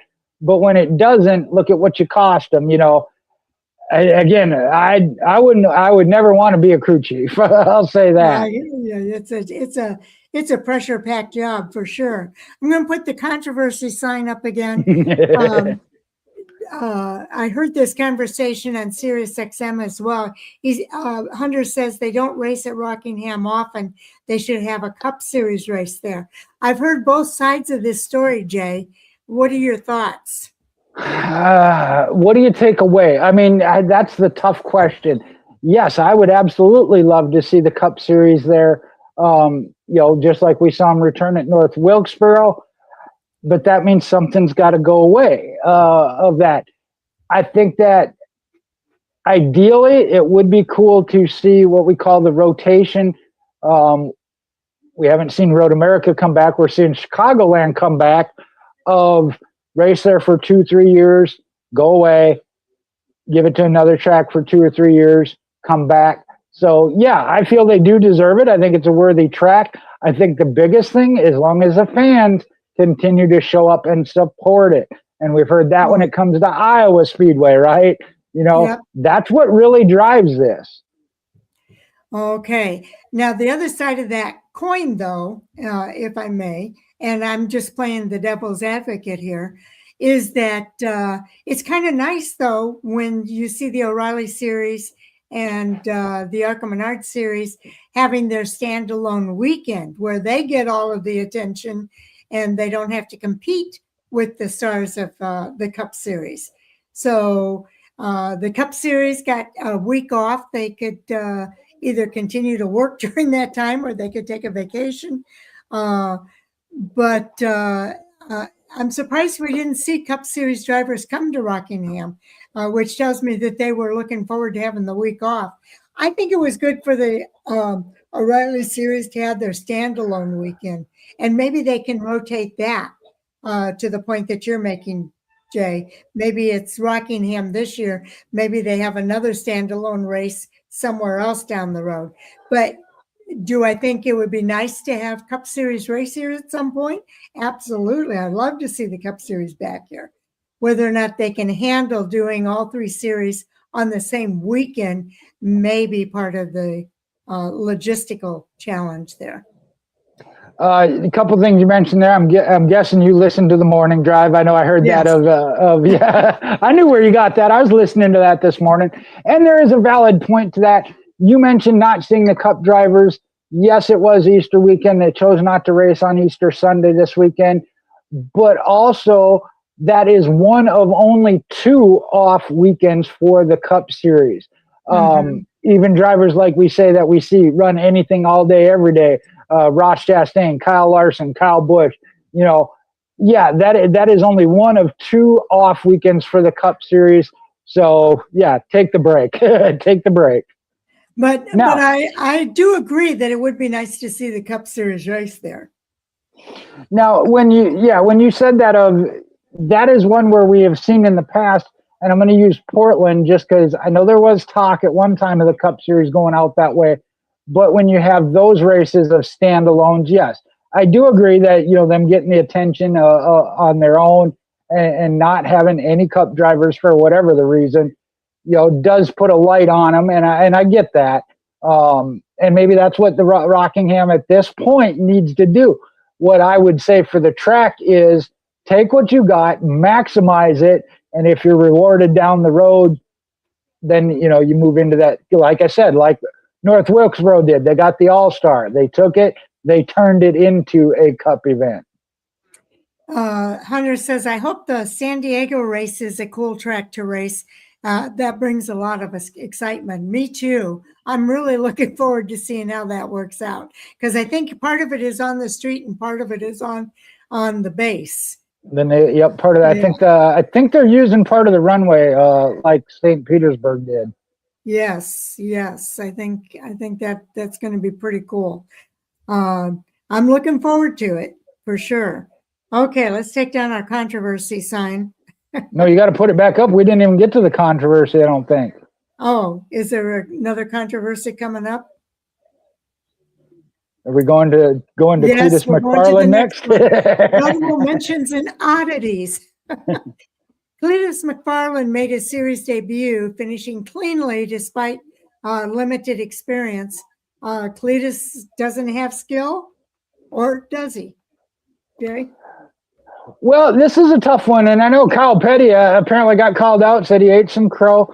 Did he cause anybody else any problems? No. No. Did he finish the race? Yes. Yes. Did he do good? Yeah. And he self-admitted. Having never raced the car before, I would say he did good.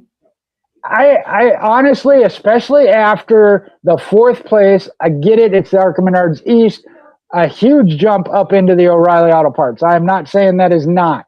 What we've seen him do in the main ARCA Series on different tracks, I did expect a little bit better performance. And what did he say? He said he ran as high as 26 at one point.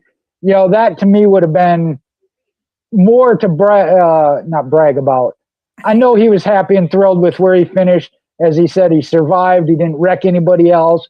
And yes, those are some goals. I get that. But like I said, especially coming off that 4th place, kind of expected a little bit more. Now, am I on the side of he shouldn't be allowed to race? No, I am not. Because there are some drivers out there that have been racing for 4, 5, 6, 7, 10, 20 years that also do these same things on occasion. So, yeah, do I think he ought to be restricted and, told he can't race? No, I do not. Okay. Hunter says, I find it funny how Sportsbook had top 10 market for O'Reilly, but only for Cletus, it was a trap. Yeah. Yeah. Do I expect him to come out there and be top 20? That would have been a really good day, I think. Yeah, that would have been a stretch. We've seen other drivers come into the series for their first race in a Xfinity car and not do that well. So I'm not as bothered by him finishing where he finished. I didn't have high expectations for where he was going to finish. I think I'm okay with how he finished. I think he accomplished his goals. He wanted to go out there and race the race and try not to bother anybody or hurt anybody. And he did that. He finished the race. He survived Rockingham and he finished the race. And I think for a first-time driver in the Xfinity Series, that's all you're looking for. You want to survive the race. You want to finish it with a clean car.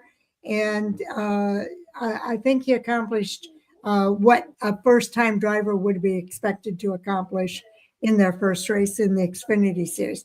I know he's raced the Truck Series before, but again, a lot of difference between the Truck Series, dynamics and what you experience in the Xfinity, or not Xfinity, but the O'Reilly car. And again, you mentioned it, a big difference between even the ARCA car and the Xfinity, the O'Reilly car. So it said, Hunter said he did spin out like 4 or 5 times. Yeah, I think it was 5. Yeah, but he did finish.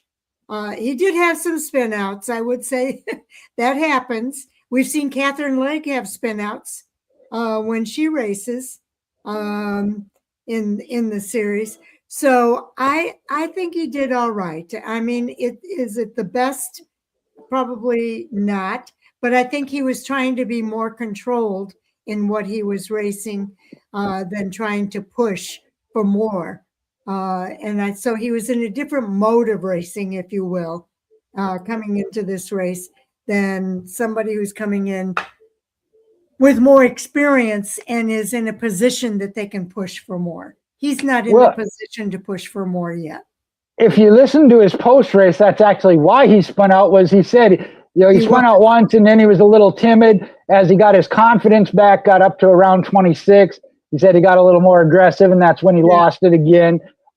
So, and that's where I say I'm okay with him getting more starts in driving, because he realized that he was identified that, was very aware of it, So fortunately, it didn't wreck anybody else. Did it affect anybody else's day? The caution coming out kind of, dictates a race. So yeah, there is a little bit of that, but again, I'm like, have we had veterans that have caused more bigger problems than that? Yes. So again, I don't think you can use that criteria. And Sharon, you mentioned a good one with Catherine Legg when everybody was screaming about her, Yes. making starts. I didn't agree with it then. I don't agree with it now with Cletus McFarland. Yeah, I think he deserves to be there. He went through the program. He passed the program. I know a lot of people are questioning the program for the qualification program to be, cleared to race those races. But I think he did fine, all things considered. Well, and the other thing, and just to tie this into, right now, I think the ones that are questioning it, that is RCR, and Hunter Blaze just mentioned it. The next scheduled race, right? The next scheduled race is Talladega, and they're questioning whether or not he's ready for that. And that is a different beast. I get their concern. Yes. With that, any driver will admit, more seat time at any track of help. So we'll see how they adjust the schedule. The one thing there when you talk about this, and I think that came from the morning drive, it might have been the midday program on my way home, but he has more viewers and followers on YouTube than NASCAR did as a whole for the race. So again, you want to talk about why he's got to ride with RCR? That's why. Sponsorship, viewership, and that's important. And that's where I don't think fans really understand what these drivers that come with a social media following do bring. Because if they're bringing sponsorship into the sport, that is good for the sport. Absolutely. Absolutely. And Cletus McFarland is good for the sport because he does bring. I saw some Cletus McFarland shirts at the track. Right. So he does have people buying his shirts, and he is bringing viewers to the sport. So he is good for NASCAR. And the two of them, him and his partner there, yes. Squirrel McNutt, both very crediting to Greg Biffle. And Greg Biffle was working with them, yes. Again, are they the raw generational talent we see and have talked about with some? No, they're not. But can they be drivers? Yes. Give them that opportunity. They could be, like some other drivers we've seen that come in and race, and it just turns out not to be their thing too. I mean, that happens sometimes as well. And we've seen other drivers that happens to. Okay, I'm going to take it down for now, unless we come up with something else. Mechanical issues have plagued drivers like Sam Mayer. We've been talking about that, showing how unforgiving the track can be. And then Brent Cruz flipped a switch on attitude in a short amount of time, showing big time on the track. The pit crew did cost him a better finish at that race. And Sharon, this might be my mistake. That was one where I think I just got the name wrong if I did it, but that was more on Corey Day of flipping the attitude. That was about Corey Day. But the highlight with Brent Cruz was definitely one of Corey Day's crew kind of cost him too, not in the same manner as far as the pit call. But yeah, you did say Cruz on here. Well, because Cruz and Days was under the pit crew costing him, but it was just Corey Day talking about the attitude or incident situation. It says Cruz flipped a switch on attitude. I said that's my fault. Okay.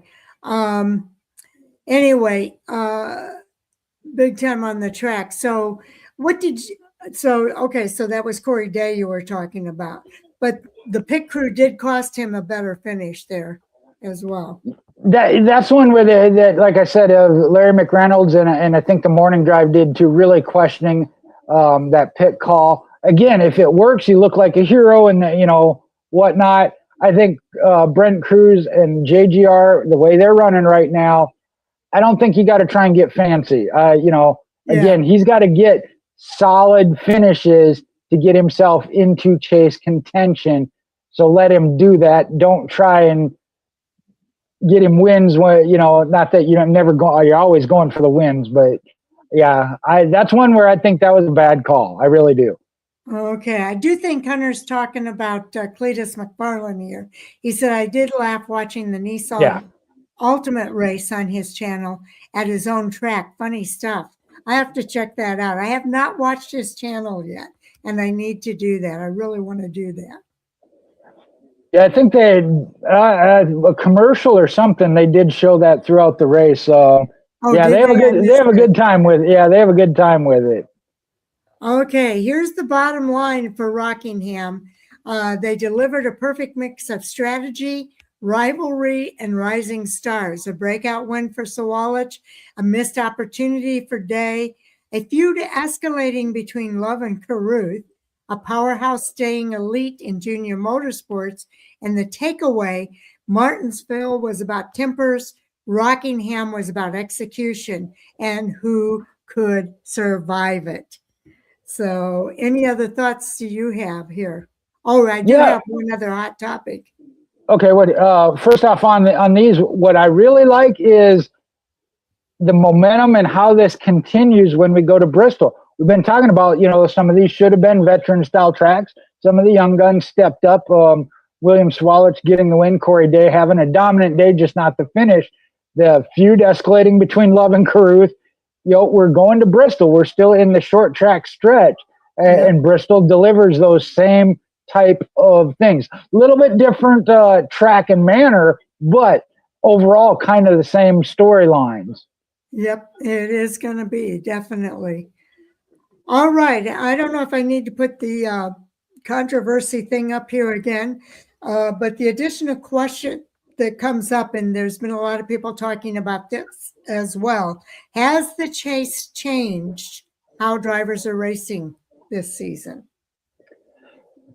Yes, I do.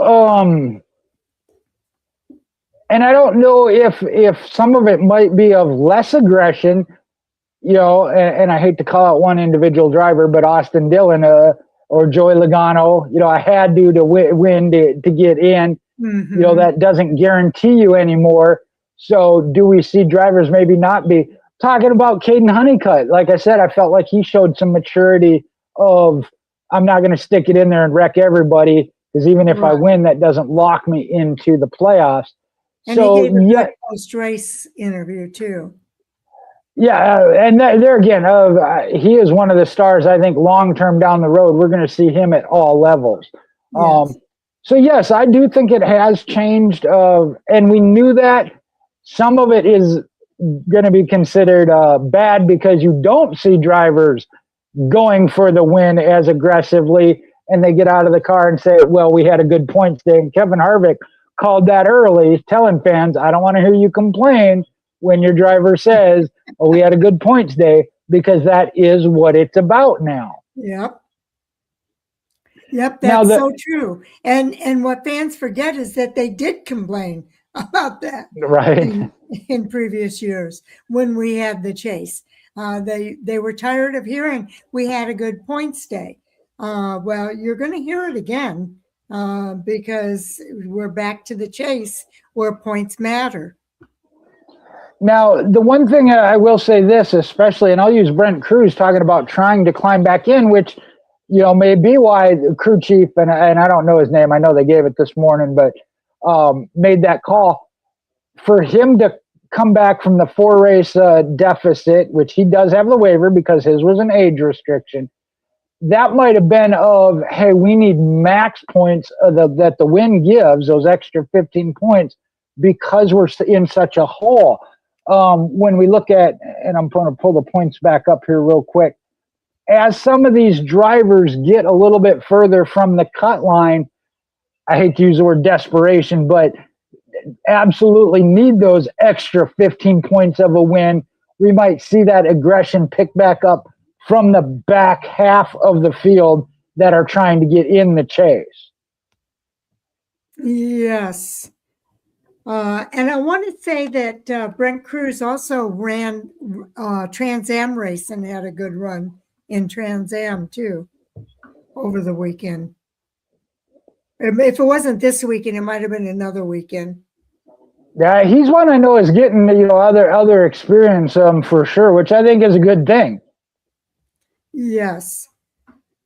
Okay, so it wasn't a big conversation, but I have to agree that the drivers are racing differently this year when it comes to the points. But I think as the season goes along, we will see desperation, especially as we get closer to the chase and they get down to their last chances to try to get themselves into the chase, depending on how much those points vary at that cut line. If it's a long shot, it's not going to matter because there's no way they can catch up. I know in the Xfinity Series, 126 points between first and second is a lot. That's a whole race and a half. That difference between first and second place in the Xfinity Series. Well, and I think back to of what Kevin Harvick has predicted too. Even once the chase is set, that excuse me, I got the hiccups all of a sudden. That you really need to be in the top 6 in order to really have your shot, unless you really catch fire in those final 10 races. So even somebody that maybe is in 7th or 8th, get in that. If I were to get a win, it'd get me that 1 or 2 positions up a little bit closer. And trim down the margin. We're going to start behind, and I'll just say Justin Allgaier. It may not be him, but your points leader. Yeah. Hunter is making his predictions already. He says the Little Gator winning the championship and Honeycutt for trucks are my predictions. No predictions yet for the Cup Series, but he's got 2 big predictions there for the O'Reilly and trucks. I really, I would have to certainly lean towards Honeycutt on the trucks, especially after Chandler Smith's hiccup this past weekend that hurt. I think in the O'Reilly parts, yes, it's. So you called him out. He came back with Hamlin for the Cup. Oh, Hamlin for the Cup. Okay. Even with these, and we've seen this in years past, and this goes back to are they driving different now? We've seen some drivers run strong during the season and then get to the playoffs or chase and it just not work out. So Justin Allgaier is one of, we've seen it. We talk about it. Junior Motorsports, so consistent all year long, everything they do.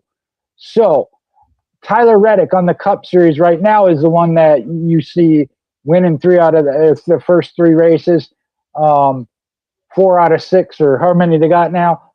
He is one that, would I say, as a championship favorite? Yes, that's very true, Hunter Blaze. I agree with that. Just like on the Cup Series, I think it fits Chase Elliott. This fits Justin perfectly. Absolutely. Yeah, I would absolutely agree with that. And that's why I said that might favor him a little bit. We have to wait, I think, a little bit deeper into the season to see Sheldon Creed, William Sawalich. They got their first wins. Where are they on that consistency level? We've seen where Sam Mayer went, unfortunately. He's won too early on. I was like, hey, it's going to be a Haas factory battle in Junior Motorsports. Well, they've split, right. Yeah. I got one more. I know we're getting close to our mark here. Bristol, the Ram, being that Corey LaJoie moved to a full-time ride now, the Ram All-Star Trucker, free agent truck, Carson Ferguson. I don't know if he was second, but was in contention for the ride for the seat. And when we talk about a track like Bristol, we've said it kind of favors your dirt track racers. Carson Ferguson is a national late model dirt track driver. I'm excited for him in the truck at Bristol. Yes, he's going to be in the truck, the number 25 Ram truck at Bristol. And I'm sorry, Jay, how did I miss that? I don't know if I sent it. I don't remember if I did or not. You did, but I missed it on the outline, so I apologize for that. So and I almost forgot too, but that is one of, and I don't know if the driver shuffle up affected that. He was scheduled for the fall Martinsville race. This Bristol race was kind of an add-on for him.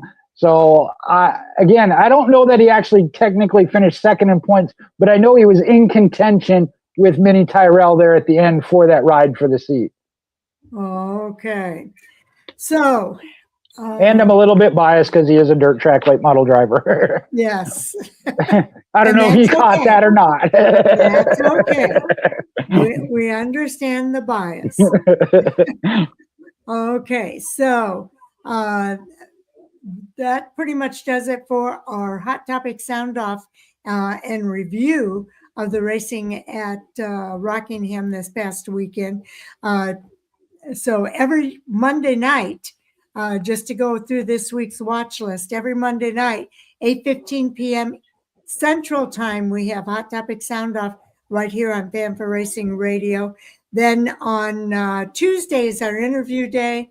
I know I've got it edited and ready to go. Tomorrow, I am putting out the interview from Sal Segala, so everybody can look forward to that. Jay and I are also get together tomorrow, and I'm going to be interviewing him. So his interview will be out before the end of this week, Friday at the latest. And guess what? Guess what we're going to talk about? Dirt track late models. So, Jay, you've been an announcer at various different tracks, and we're going to talk to you about being an announcer. So I think that's going to be an interesting conversation as well. On Wednesday is our Race Chat live date, and that is 6 o'clock Central Time every Wednesday, where Chris Crichton, Taz Taylor, and CJ Sports get together. They do their review, thoughts about the racing last week and the upcoming race coming up at Bristol, as well as any hot topics that are on their list of things to talk about. And it's always interesting and entertaining.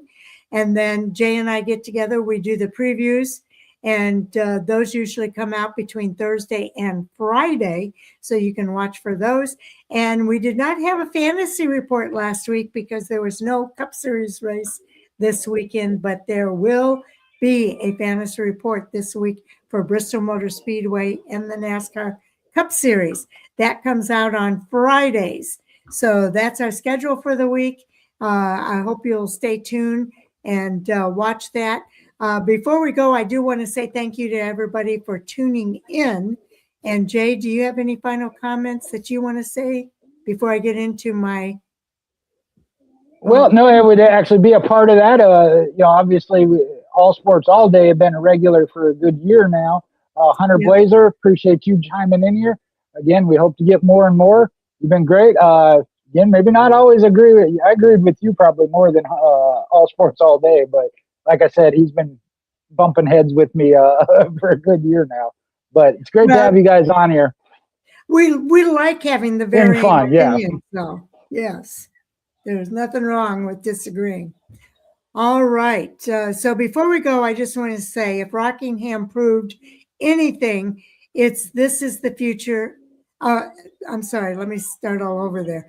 If Rockingham proved anything, it is that the future of NASCAR isn't coming, it's already here. These young drivers aren't just developing, they're delivering. And as the season rolls on, the pressure is only going to continue to build. Can they keep the momentum going, or will the veterans strike back? That's the battle to watch. As always, we want to hear from you. Who impressed you the most this weekend, and which young star do you think is already breaking through, is ready to break through next? Make sure to like, subscribe, and join us next time as we keep breaking down the biggest stories in racing. And until then, keep your foot on the gas, and we'll see you in the next Hot Topic Sound Off, 8:15 p.m. on Mondays. Jay, anything more? No, join us. Again, join All Sports All Day and Hunter Blazer there in the comments, and share with us your thoughts, whatever they be. And again, thank you to everybody for tuning in. We appreciate everyone. So take care, enjoy your week, and we'll see you in the next video. Toodles.